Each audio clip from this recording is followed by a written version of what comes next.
All right, everybody. Welcome back to ThinkWise. Today, I have the privilege of having a conversation with Todd Romer.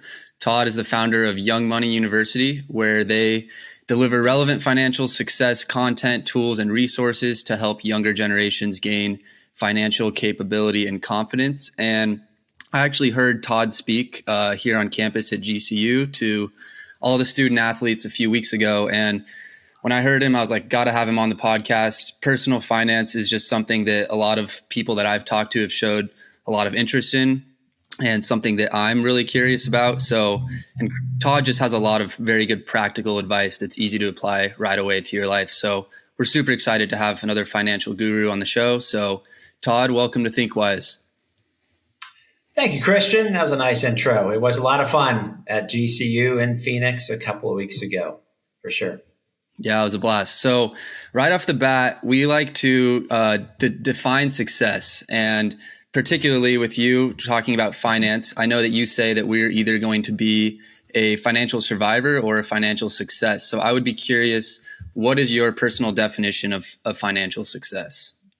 Yeah, and as you can tell, I said financial success, and I'm a big proponent of a lot of times, and I'll get to that answer in a moment, but to be a financial survivor, a financial success. But sometimes the world tells us that when you see somebody, a woman or a man, and they say, oh man, that guy is successful or that woman's successful. They typically are saying they're financially successful, right? That's kind of the theme that comes out. And that kind of always bums me out that people think that a successful person is only financially successful, because as humans, we know that that's simply not true, right?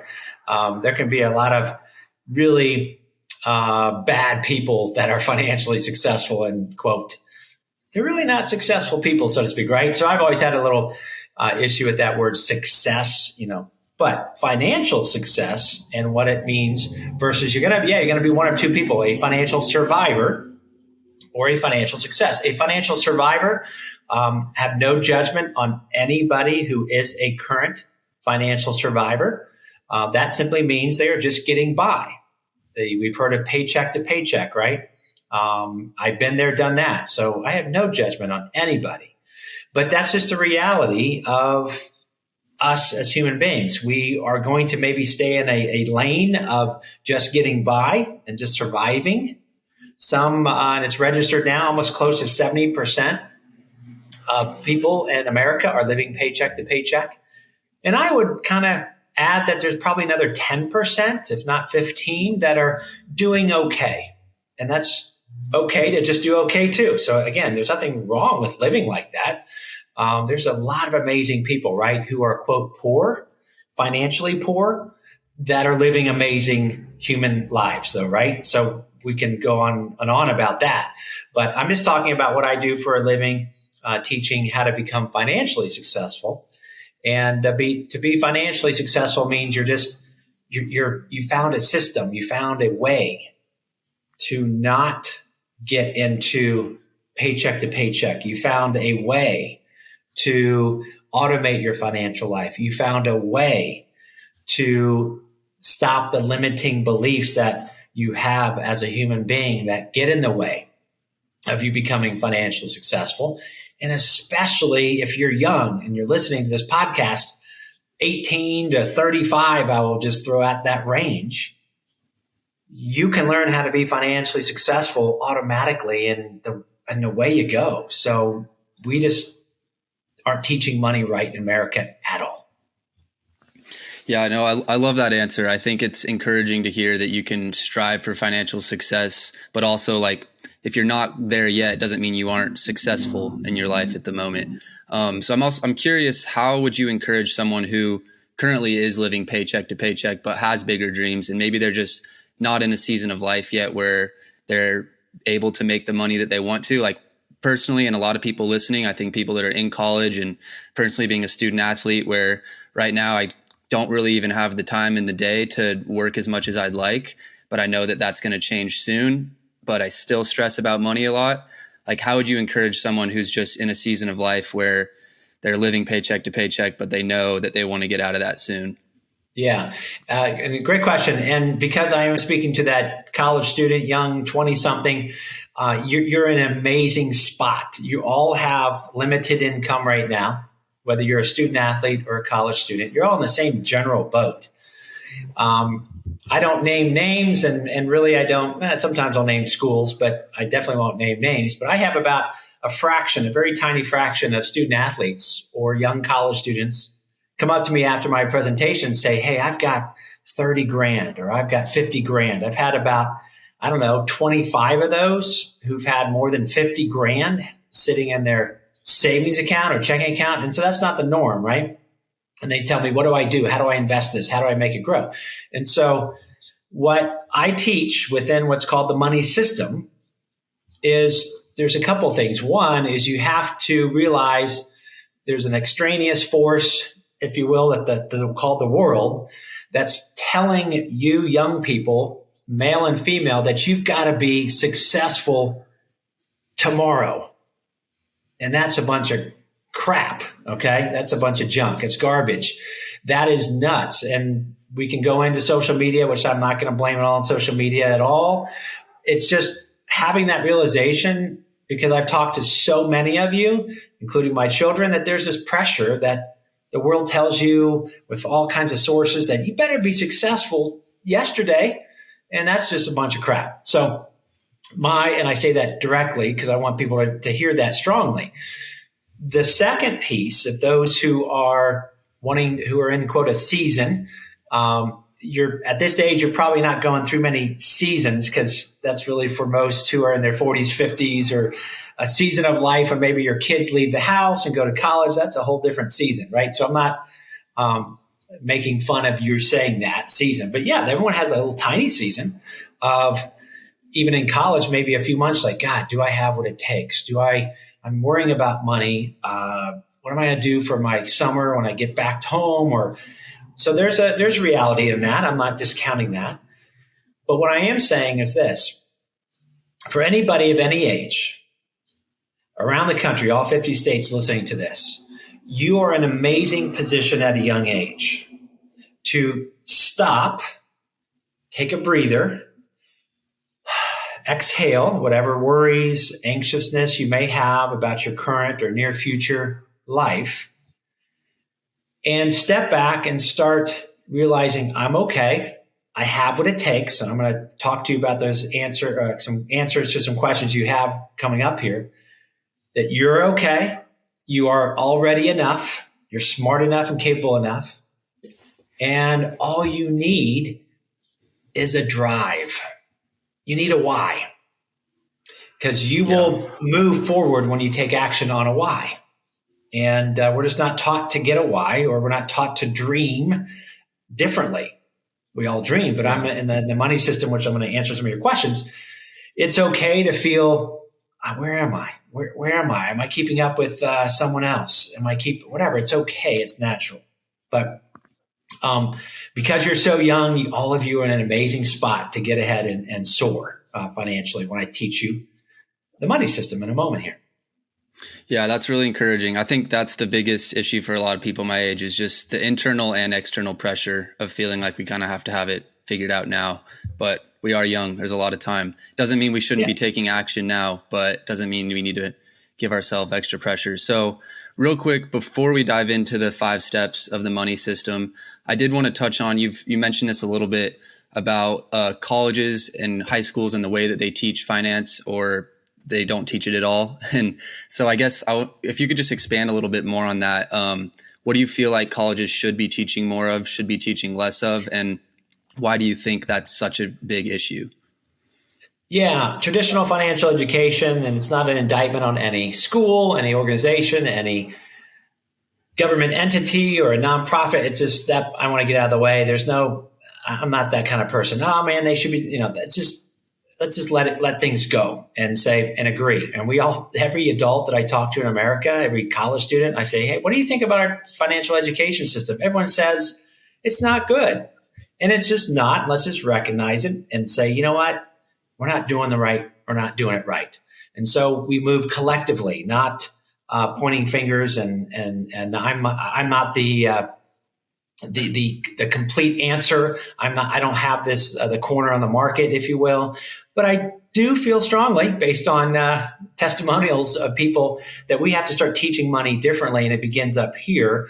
So instead of talking about having a good credit score, for example, which is all the rage, hey, make sure you get a good credit score. Let's just understand and critically think, what does a credit score do?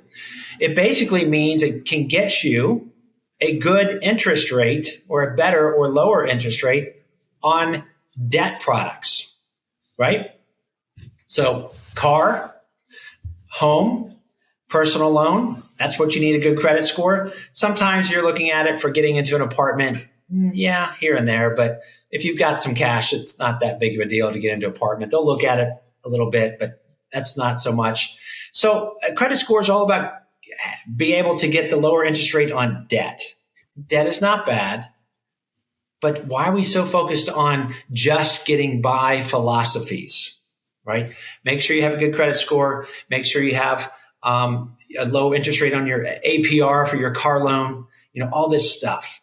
Well, as opposed to, why don't we start talking about how do we keep more of what we make and then make it grow? So my direct answer to your question, what's wrong with our education system, is we are not talking about investing and wealth creation.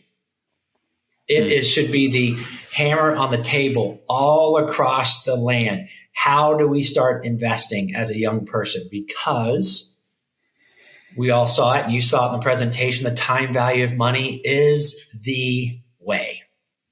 And so even little Sarah or little Johnny, whatever, at age 15 can open an account with $10. And so we need to start talking about wealth creation versus kind of just get by philosophies. And that's what traditional financial education is doing. Savings accounts, checking accounts, what they are. And we need to follow a system or a plan, and it circumvents everybody's how they are brought up. So I don't care what anybody's economic background is, what their skin color, how darker or how lighter they are. It doesn't matter. God made us all the same. Any human being can soar when they start getting this stuff out of our head first, and then teaching a way to save, spend, and invest. Yeah, that's so good. So with all that being said, let's go ahead and dive into the money system. So you've created 5 powerful steps towards, explain to us what you would call the money system, and then let's go into the idea of dreaming.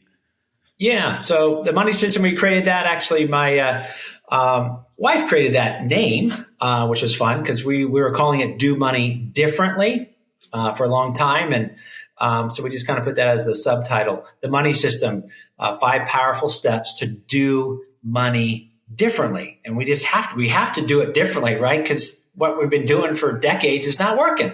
70% of Americans living paycheck to paycheck is a lot. So we have to do something different. What's that whole thing? If you do the same thing, if you make a mistake once, that's fine. If you make the same mistake twice, that's what, insanity or something like that. So we just can't insanely do the same thing over and over. If you ever had a Jeep like my son did when he was younger, and he had it stuck in the kind of the swampy part of Orlando behind the house, he was going and going and going. He couldn't get it out. So who wants to have the wheels just keep churning, right? Got to do something different. So the money system is simply a system. And we use that word system because we're kind of wired to follow a plan or a system to get better at something, right? Using weight loss, hey, follow this 5-step plan, follow this 5-step system, follow this 10-point whatever. We like following steps. All right, give me the first step. What do I do next? Okay, cool. I got that down. What do I do next?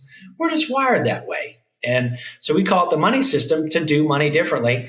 And we'll get into that. First step is dreaming differently. And I teach how to dream differently and how you do that. And it sounds funny. People are like, wait, he's going to teach me how to dream differently? I get that look like, I dream. Okay, yeah, we do. Christian dreams, I dream. Everybody at GCU did. Everybody at University of Alabama does. Bryce Young did not show up to my student-athlete presentation at University of Alabama, but I guarantee you he dreams. Everybody dreams, no matter who they are. So, but sadly, many young people are dreaming and keeping it inside.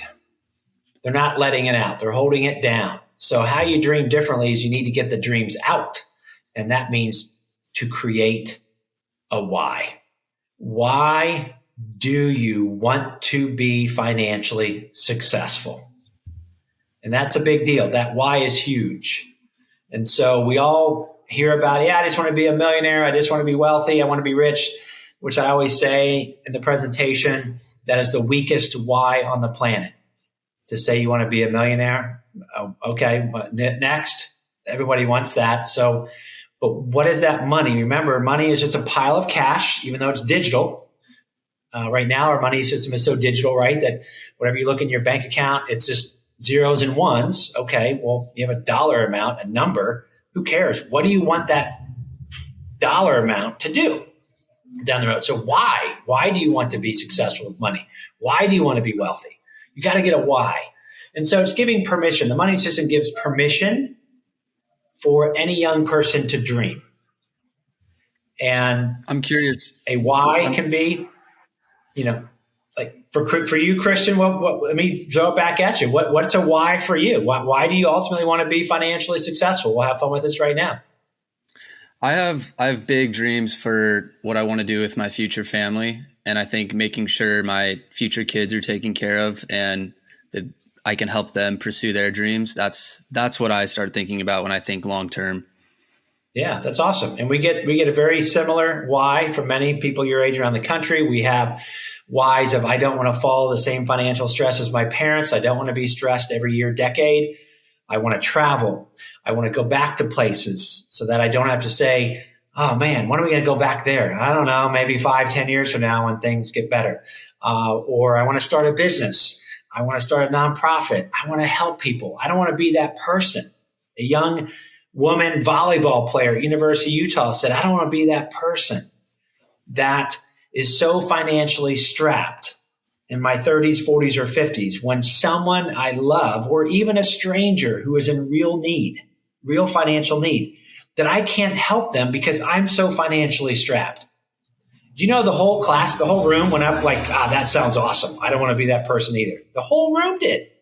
So we're all not that much different. We're all human beings who have compassion, I believe, and they want to be able to get to where they want to go, but also be able to help people too. So we have all kinds of whys. We have houses. Hey, and the people tell us, hey, what kind of house do you want? Get specific with that why.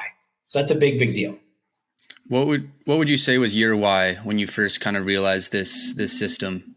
Yeah, well, in my 20s, my why, I didn't call it a why. I was the same person. I just want to be wealthy. I had that. That's a really brilliant why, right? It's not good. And then I took made dumb money mistakes and ridiculous risk. So my why today, and I'm dreaming more than I ever have in my life. The last few years, it's been through the roof. I have 4 children. They are awesome. They're amazing. I learn from them all the time. 3 boys and a daughter. Having a daughter is awesome, by the way. I love my sons. They know that. But it's fun to be able to spend more time with them, right? To be able to visit them. And they're all in 4 different cities. It's crazy. To spend more time with them, to being specific. I have 3 of the boys that are playing golf, and our daughter Mia is learning slowly to play golf in different golf courses around the country. There's experiential living, right? Experiential living. I have a vision of a house that I would still like to have. That's a part of entertaining people and actually even helping people who might need a spare room because they're in need, right? Those kind of things. So those are a couple big whys. Giving more anonymously is a big why. I do not want my name on lights anywhere whatsoever. That's a big part of my why. Yeah, I love that. It speaks to the idea that your why can change over time. As like we were saying earlier, as new seasons come, your whys maybe. Spot on. Well said. So you also talk about the idea under this umbrella of dreaming differently, that there is one fear and one lie that hold us back. Can you speak to those? Yeah, the one fear that we have to overcome and just call it out, and that is the fear of failure. And so in the money system, we don't talk anything about money in step one, dream differently. This falls under that. And that is the fear of failure. And we have a fear out there. It's human. I've had it. It still pops in. And all you do is become aware of it. Hey, I'm having some fear. Okay, what is it? Why? Fear of rejection or fear of failure. That's pretty much the two. They commingle together. Fear of failure, fear of rejection are the same thing. So we just have to define what failure is once and for all and put it to bed and then go, oh my gosh, okay, sweet. Next time I have the fear of failure, later tonight, tomorrow, new project, whatever it is, recognize, hey, and literally you can say it out loud. It sounds funny, but just say, hey, I've got some fear of failure. I'm feeling fear. And okay, what do I do to nullify that? All you do is you simply take action. You do something. You send an email, you meet someone for coffee, whatever it is that you're trying to get to, right? You send an email, you send a text, you send whatever, take some kind of action. Do research. Don't sit in the fear. Don't sit in it. Recognize it and then move on. So the fear of failure is, people think failure is bad. We've been told this by the world, and that's just not true. Failure is actually great. That means you're taking action. And you fail your way to success. That's it. There is no other recipe for success than doing that. And so even sending a text to a buddy that you heard about that's making $500 a month, doing something online, just text them and say, hey, do you mind if we have a chat or meet for coffee or soda or whatever? I don't know. And just say, can I just learn for 20 minutes from you? Well, what if they say no? Who cares? Send the text. Who cares? So that's fear of failure that gets in the way of us getting to our goals and dreams. The big lie is this. The lie, this is massive. We have to get this. We have to understand this, agree with it, so to speak, get the elephant in the room out, and then go, all right, let's go. The lie is that you're not enough. So people listening to this podcast, some of you think you're not smart enough to become financially successful and reach your dreams. Some of you think you're not capable enough to reach your dreams and goals. So why dream big anyway? Some of you think you're not good enough. Some people think they don't deserve to be financially successful and have dreams reached. And to me, that's super sad. I had some of that in my early years. It's normal to have some of it. Hands go up everywhere I go when I speak. But here's the reality and the truth. So that's all lies. The truth is this: every single person, listening or not listening in America, is already enough. They have what it takes. They are already enough. And so we just have to not believe the lie that we're not smart enough, capable enough, and good enough. Because the money system, step 2, 3, and 4 are ridiculously simple to do. So that's step 1. Yeah, that's so encouraging. I totally resonate with the idea of taking action when you're fearing that failure. I feel like when I'm starting to stress about money, it's easy to initially want to kind of like suppress it and just move on, think about something else. But times where I go do something that might lead to a job opportunity or just lead to learning more, like it eases that. And it just shows how powerful doing something and not just worrying about it actually is. So yeah, and then let me add something real fast. Remember the TikTok videos and Instagram videos that people have seen when they go up to someone in a really nice car and they say, hey, what do you do for a living? Yeah. Which I've got caught like, oh my God, I've been spending half an hour looking at those. It's really fun. Whoever that guy is, I think it's awesome. And then do that. Go up to people who you think have I don't know. I heard he goes into people's houses too. I don't know how he does that, knocks on the front door sometimes, but that's cool too. I don't know. Do that. Take a risk, take the courage to do that if you want, or go up to someone in a really nice car and just ask them, what do you do for a living? 98% of those people are going to be super happy to tell your story in a very humble way. They will. They'll be humble and say, this is what I did. This is how I got there. And then there's going to be that 2% who gloat. Just as soon as you sense a gloating, just run or just go the other way, right? But the other 98% are going to be happy to say, hey, you know what? This is what I got in. Nowhere in the world has had a life that goes like this. You know, even the people in the sweet cars and the sweet houses. Just ask them. And they'll be happy to share what they did, and that'll give you encouragement. So take that courage and risk to ask people, how did you get to where you want to go, especially when you're young? Yeah, I love that. Just taking a little bit of risk can go a long way. So moving on to step 2, save. So you say to ditch your savings account. Can you talk a little bit about what that means? Yeah. Step 2, save money differently. Ditch your savings account. Sounds so bizarre. People are like, what? He wants me to stop having a savings account. That doesn't make sense. Well, it does. And here's why. We're trying to get away from traditional financial education or traditional financial behavior. That's not working. So when you have an account called savings, you have ideas for that money. Guarantee you, people on this podcast, you have ideas for where that money is going to go, where you want to spend it eventually. Maybe it's travel. Maybe it's a spring break. Maybe it's for a new car. Maybe it's for a new camera, a new pair of Lululemon pants, jeans, skirt, dress, shoes. We all do, right? When we have an account called savings, that slowly but surely, people don't know it, especially at your age, is creating a little bit of worry and a little bit of anxiety inside you that you don't even know. And it'll creep up over time, especially as you graduate and you do the same thing and you have that nice job.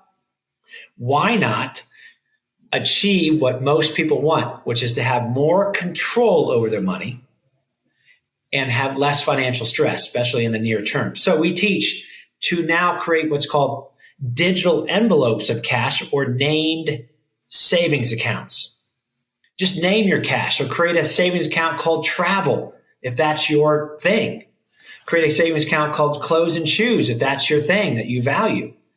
Or new car savings account or car repair savings account. Because if you own a car, why would you want to get that phone call from the mechanic that's going to happen anyway in 12 to 24 months or more? That's going to say, hey, yeah, your repair is $1,400 in tax. And then you're like, ouch. Why would you follow the herd that's doing money the wrong way and has pain when that mechanic calls you about your car repair? Why not save money in a travel savings account called travel? Every month you're putting $50, $60 a month into that account, moving from your checking to your savings account called travel. And within 6-7 months, you're like, sweet. You go onto your phone, right? And you go, man, I got $600. Wow, time goes fast, because it does. When you turned 18, life went faster, it didn't go slower. So why not start naming your cash, creating 3 to 4, maybe at the most at your age, 5 savings accounts that line up with your life. So never have an account called savings ever again. Yeah, this is so good. I remember the first time I heard it, I didn't realize how much just having one savings account really was causing a little bit of anxiety, because it's like you said, we have ideas of where that cash is going to go, and then something happens and you got to repair the car, you got to pay for this, pay for that, and next thing you know, you don't have the freedom to go spend the money on those things you wish you did. And one thing I noticed too, once I started implementing these named savings accounts, as the money's going in, it starts to motivate me a little more, because I can see, like, here we go, every month, this much is going into travel, this much is going into clothes. And it makes me think, oh, what if I could be putting $40, $50 more in there? And seeing that each dollar has a purpose kind of starts to get me, ready and motivated to want to make more money. So it really shifts your mindset, which I think is really powerful. Christian, I need you to be my tag along the next few weeks on the tour. That is a wonderful statement. It motivates you. It does. It does. When you see the names of your cash, it does. I had, for example, my son Alec had the classic on the highway. Hey, Dad, someone's truck, rock hit, some small rocks came off a truck and hit his windshield, right? Cracked windshield. And I said, okay, how's your car repair savings account going? He goes, actually, I got $400 in there. I'm like, sweet. It's probably going to be right about that, $500 to repair.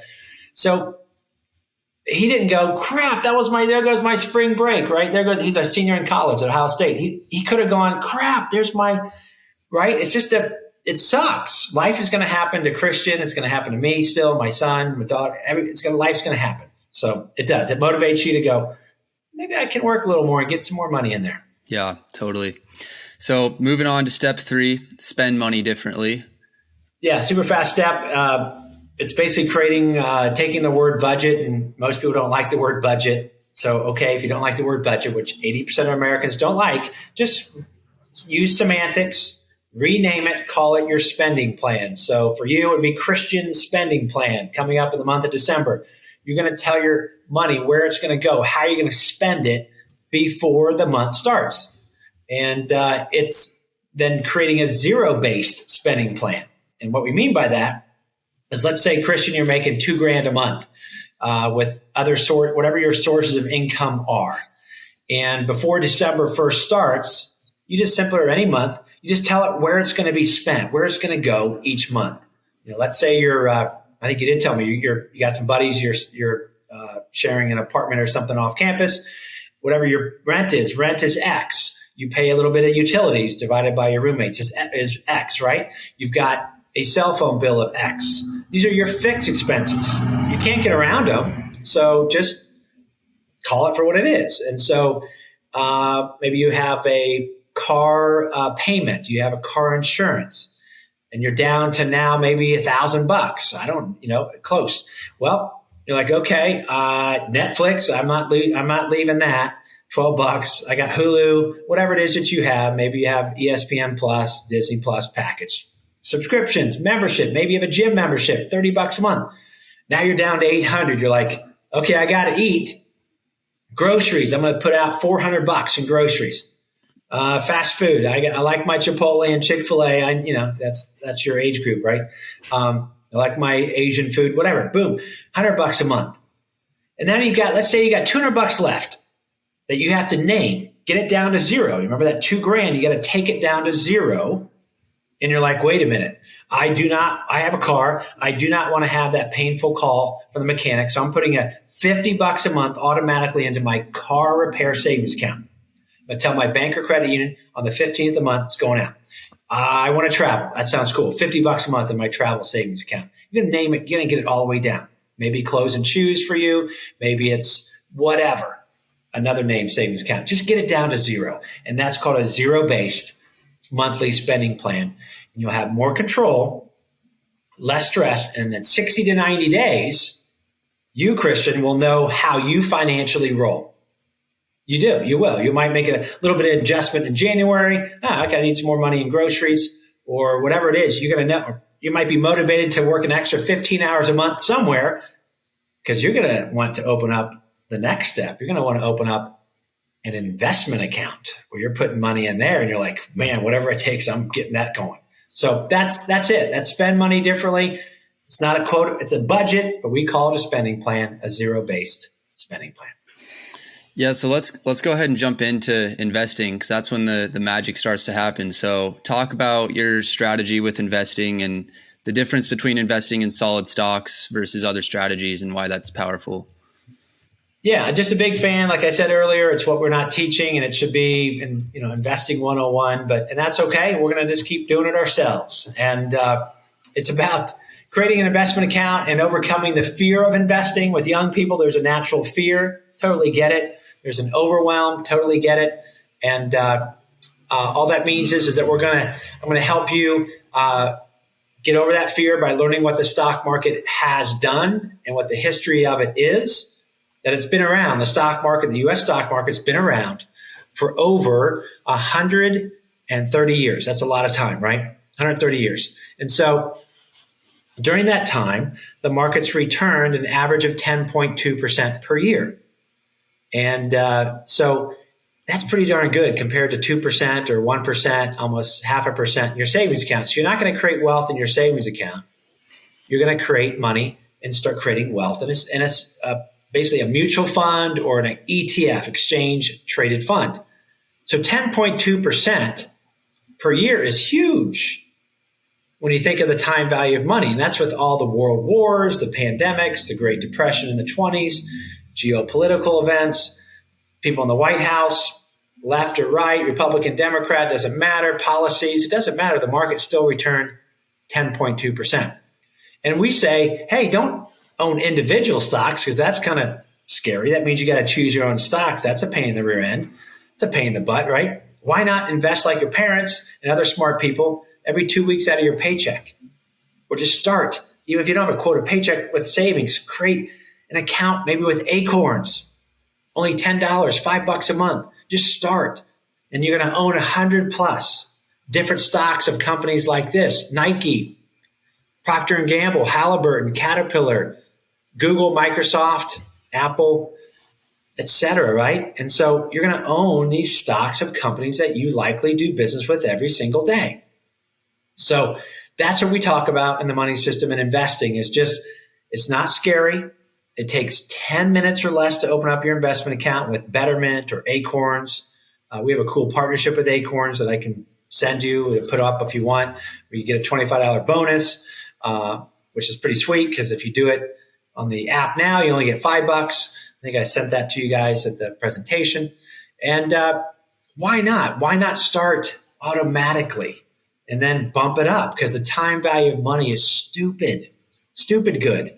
Christian, we use the two people in the chart, if you will. It's Nick is the person we say who started investing at age 26, and he started with $150 a month, where he has 100 different stocks like a mutual fund or ETF, $150 a month. And if Nick does this every single month until he is age 65, he has just under about $1.7 million from age 26 to 65, $150 a month. His total contribution during that span of time was only 72 grand. And the accumulation of money, compound interest, not Thomas Edison, Albert Einstein called the eighth wonder of the world. Compound interest, compounding. He turned 72 grand into 1.7 million just by letting it roll. Money making money off of money. And so we need to really hammer the power of compound interest. Then we use the other example. We call her Maria. She starts at age 18, just like Nick, $150 a month. But she stops at age 26. She only invests from age 18 to 26, only invested $14,400, which is 5 times less than Nick. And at age 65, she has over $2.2 million. It's just jump on the train. Jump on the investment train, even if you have $10 a month. And it will motivate you. You mentioned motivation. It will motivate people to go, wait a minute. How do I do this? How do I get on this train? Well, the money system says, guess what? I've taught you how to be a millionaire, but you won't do it unless you go back to step 1 and start dreaming big time. Get your why. It's all about your why that will motivate you to put $10 a month, then 20, then 30. So Christian, you said it earlier. It's going to motivate. The money system motivates you to do money differently. It'll motivate you to get your why out. And you're going to say, wait a minute, there's 7 days a week. Each human being has 24 hours a day. Are you saying I can't work an extra 12 hours a month somewhere to get $100 a month in my investment account? It's all about you. And we live in an amazing country, don't we? United States of America. Yeah. Have at it. Job openings everywhere, correct? Yeah. Yeah. That going back to that chart with Nick and I forget the other person's name, but the two, basically for anyone listening, I'm going to go ahead and put that chart on our ThinkWise Instagram when this podcast released, so you can go refer to it and see what he was talking about, because it'll want you to get jumping on the investing train as soon as possible. So I also want to ask you, are there any other investing strategies that you would recommend? Because I know a lot of people my age talk about day trading or trying to find the next big Apple or Google or even like cryptocurrency. Like, would you advise against doing any sort of other strategy? Great question. And so first and foremost, do the boring wealth creation plan. Do that monthly investing in the stock market, because that's got ridiculously historical accurate data of 10.2%. With dividends being reinvested, it's actually closer to 12. So definitely do that. Just have that going in the background of your life, whether that's with Acorns, Betterment, any Fidelity, E-Trade. So just get it going into a mutual fund, S&P 500 index fund. And then I walk the talk. I don't just say something and then I don't do it. If I say something, that means I'm doing it. And it's not financial advice. It's not at all anything like that. Investment advice. I happen to be personally interested and think Bitcoin and Ethereum and other select cryptocurrencies are more than real. Blockchain is real. I'm learning about blockchain all the time. I'm a first grader in knowledge. But when I listen to smarter people than me, like Andreessen Horowitz, who are the people who basically venture backed companies that put money into many companies, they don't just, hey, let's do this. No, they do their own diligence. And when they say they're excited about blockchain, and they even said recently, hey, we're not so fixed on the cryptocurrencies, that stuff. That's going to take care of itself. But we like the technology behind it.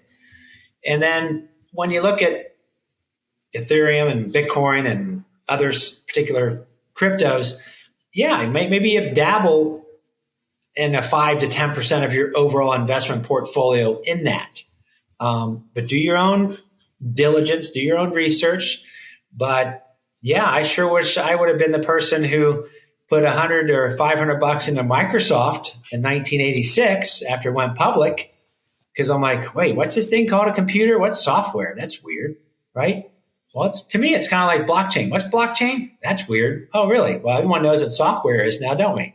So their stock just went nuts, right? Just set it and forget it. Hold on and keep adding from 150 to $200 a month and the investments in stocks, and the rest is history. So, yeah.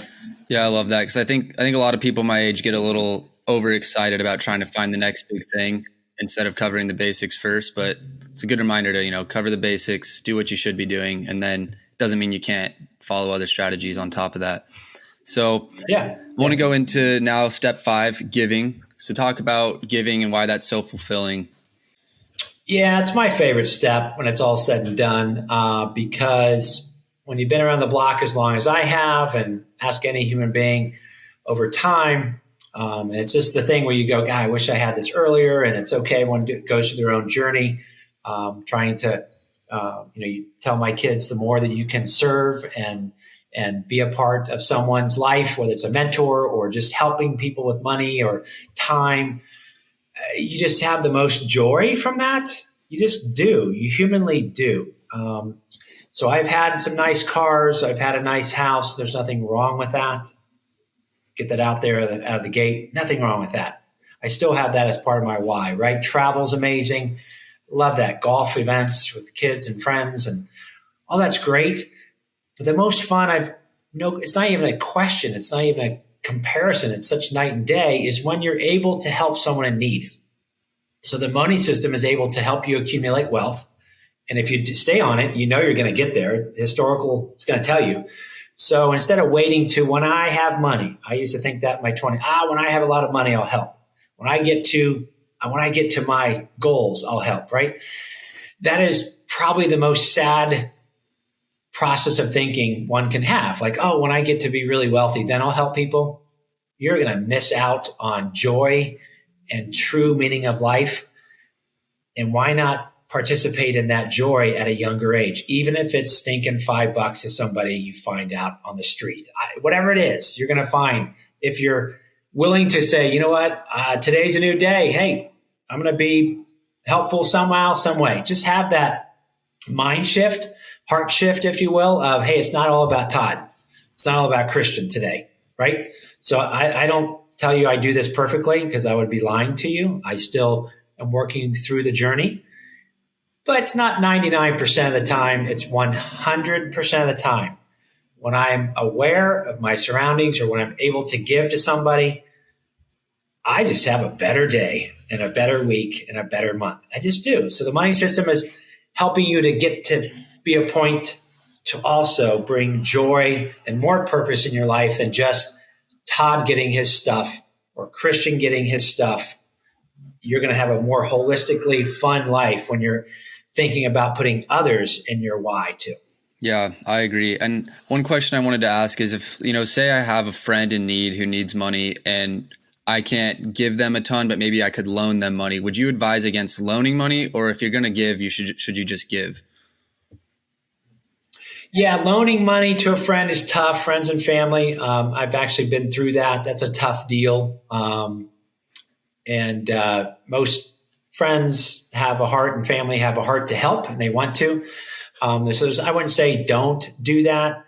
I wouldn't loan more than you're comfortable loaning. And the person that receives the loan, they automatically feel oh boy, Christian just loaned me some money. Then they feel a little tense immediately, like, okay, somehow I gotta get this, it's natural, right? You want to be able to pay that back. It's like a pressure. So, but yeah, you don't want to like do co-signing a car for a friend or co-sign a loan. Those are tough, right? That's bigger dollars. And maybe especially with someone you just know their behavior is like, heck no, I'm not going to do that. That would be enabling someone in a bad way. You don't want to be an enabler. If someone is doing things wrong, you don't want to enable them. You want to love them in a tough kind of way, tough love kind of way, to maybe help them. Hey, instead of me loaning you money, this is what I've observed with your behavior, or this is what I've observed. You're smart, dude. Let's cut out whatever it is that's putting you in this position. Maybe it's an addiction. Maybe it's a false belief of who they are. All those things, right? So you just have to take each person one at a time if they're coming to you for a loan. And this is just an aside. I have long time ago, boy, we're human beings and we can judge in a heartbeat, right? I mean, go ask Twitter, the Twitter sphere, right? I have stopped judging anybody on the street that's asking me for money, whether it's going to an addiction or alcohol, whatever it is. If I feel my heart, I just try and stay as close as I can. If I see someone in need and they're like, hey, I'm going to give them some money. And if they use it for alcohol, that's fine. I can't, that's not me. I'm just going to give as the situations arise. So I hope that answers your question. Just teach people the money system and tell them to dream. Tell them to start dreaming, get a why. You have what it takes. And if they need some money and you feel compelled, just do it. Yeah. So let's just real quick, for anyone taking notes, recap the 5 steps. If you could just give a 1-sentence recap for each 5 step, what would that be? Yeah. Step 1 of the money system. Dream differently by getting a why for your life. Why do you want to be financially successful? And have the permission and wherewithal to dream. Don't hold back. I love it. Step 2 is save money differently. Remember, we're getting out of the traditional financial education. Save money differently by creating named savings accounts for what you value and what you need of 3 or 4 years or less. That's it. You don't save to create wealth. Step 3, spend money differently by creating a zero-based monthly spending plan. Tell each dollar where it's going to go before the month starts. Step 4, invest money differently. Just open up your stinking investment account. Takes less than 10 minutes, just like a Venmo. It took you only 10 minutes to open up Venmo or PayPal or Cash App. Start investing with as little as $10 a month into a mutual fund or ETF, and you'll see it grow. Step 5, give money differently. Just include in your why. Give as, even though you may not be able to give now, just put that in your why, that you want to help and impact people somehow, some way, because you will have a more fun and joyful life when you're helping others, even a little bit. Awesome. Well, I know this money system has already helped me. I've known it for 3 weeks now, I think. And so I think anyone listening there, as soon as you start implementing, you're going to see the effects of how it impacts your life and your view towards money overall. So just want to close here with our Think Wise questions that we are asking every guest. So the first question is all about how you think. So tell us something that you do or a way that you think that is totally different for most people, and how has it served you well? Ooh, that's a good one. How do I think? Because I used to think not so good back many years ago, right? We all are. How I think differently, and nothing's. Remember, we're human, so we are imperfect every day, and we are. I don't like the word striving, but you want to be a little better version of yourself. That's a coined term. That's just a strong, good term. For me, my thinking is to really put myself out of my thoughts as much as possible. What can I do today that's not about Todd? And I could go on with fun testimonials as recent as yesterday when you run across someone just getting a cup of coffee, You just say, hi, what's your name? And they say their name. And guess what? Light bulbs go on because, wow, someone stopped to say hello. Just a simple hello. So just think less about yourself and your worries. That's what I'm working on. Yep. So good. And then the second question is all about wisdom. What's one tidbit of wisdom that you've been given from someone else over the years that's worth sharing with our audience? As human beings, especially younger people, and I had this too, so here's the tip. People don't care as much as you think they care about you. What do I mean by that? It's not that people don't care about Christian or people don't care about Todd. That's not what. People don't care as much as you think they do about you. So don't put all this don't rent so much space in your head trying to impress other people, trying to put on a different face. We call it a poser, right? We all as humans can pose from time to time. The bottom line is people really don't care as much as you think they care. They just don't. It's not because they don't like you or love you. They have their own concerns as a human being. So they don't really care about how sweet your car is. They really don't care that much about how amazing your house is. They do, but they really don't. Does that make sense? You just don't want to put so much weight into what other people think of you. That's all. Yeah. And that was a big deal many, many years ago for me. Yeah, that's such a good reminder. I find when I kind of let go of thinking about what other people thinking about me, it allows me to just make more clear decisions and know what I need to do and not worry about what other people are thinking. So, well, this has been a great conversation. Yeah. I know everyone's going to benefit from listening. So before I go real quick, where can people find and connect with you or Young Money University? Yeah, youngmoneyuniversity.com. And they can sign up for free and with our email newsletter. There's a book, Young Money, up there. It's on Amazon too. We've got a couple of courses, the Money System and Investing Made Easy course. They're very simple, like 30 minutes tops, short videos. So yeah, youngmoneyuniversity.com. Christian, I will tell you, you have more than what it takes to keep soaring. You're a great interviewer, great podcast, and you're smooth, calm, cool, and collected. So keep on keeping on, man. I appreciate it. Thank you so much. And thanks for coming on.